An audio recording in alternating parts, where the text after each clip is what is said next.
ये जो rice mill machine देख रहे हो, इस तरह के राइस मिल मशीन खरीद कर धंधा करना चाहते हो तो सावधान हो जाना चाहिए।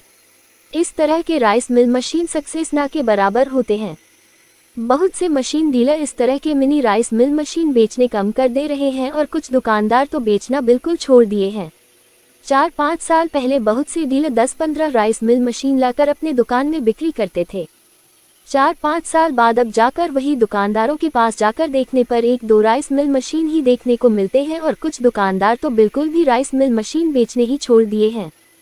दुकानदार सब जितने भी मिनी राइस मिल मशीन पहले बेचते, लगभग सभी कस्टमर के पास से राइस मिल मशीन के बारे में शिकायतें आ रहे थे।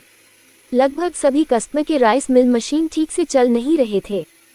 कस्टमरों के खराब रिव्यू को देखते हुए दुकानदार सब इस तरह के राइस मिल मशीन लाकर बेचने बहुत कम कर दिए। जिस राइस मिल मशीन की शिकायतें नहीं आते थे या बहुत कम शिकायतें आते थे, बस वही कंपनी वाले राइस मिल मशीन को लाकर बेचते हैं।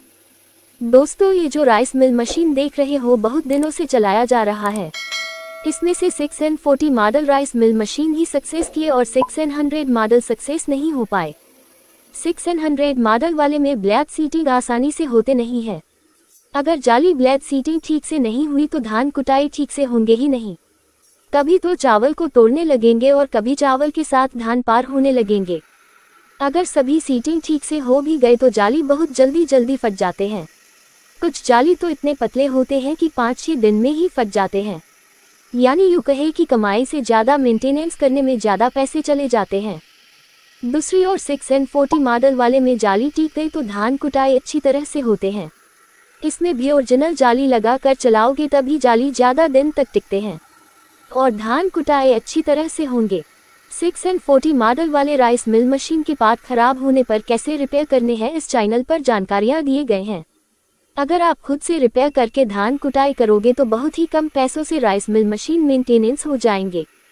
जब इस राइस मिल मशीन के पार्ट नया रहते हैं तब धान कुटाई बहुत अच्छा होते हैं। जैसे जैसे पार्ट खत्म होने लगते हैं वैसे वैसे धान कुटाई करने में इफेक्ट होने लगते हैं। धान कुटाई करने वाले मेन पार्ट शाफ्ट होते हैं।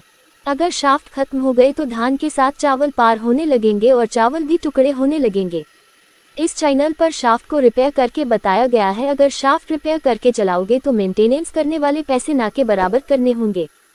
और जाली रिपेयर करके भी बताया गया है, वैसे जाली को रिपेयर करके चलाने हैं जो धान कुटाई करने के तुरंत बाद फट गए हो।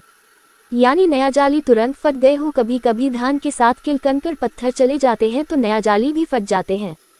6N100 मॉडल वाले राइस मिल मशीन में लगे लगभग सभी जाली में जो भूसी निकलते हैं वो दर्रा होते हैं। दर्रा भूसी को गाय भैंस खाते नहीं है और जल्दी सेल भी नहीं होते हैं। दूसरी ओर 6N40 मॉडल वाले राइस मिल मशीन में से लगभग सभी जालियों से बारीक भूसी निकलते हैं जिसे गाय भैंस और सूअर आसानी से खाते हैं। और ये राइस मिल मशीन के चेंबर छोटे होने के कारण कम HP के मोटर लगे हुए होते हैं। कम HP वाले मोटर को चलाने के लिए कम वोल्टेज बिजली की जरूरत होते हैं। घर में बल्ब जलाने वाले कनेक्शन से भी आसानी से चल जाते हैं और बस एक व्यक्ति द्वारा आसानी से धान कुटाई किए जा सकते हैं। दूसरी ओर 6N100 मॉडल वाले राइस मिल मशीन के चेंबर थोड़े बड़े साइज के होते हैं जिसको चलाने के लिए ज़्यादा वोल्टेज की ज़रूरत होती है। गांव देहात में अधिकतर लोग इस तरह के राइस मिल मशीन भूसी इकट्ठा करने के लिए खरीदते हैं। यानी भूसी कलेक्ट करके गाय भैंस सूअर को खिलाने के लिए होंगे, यही सोचकर गांव देहात के लोग खरीदते हैं।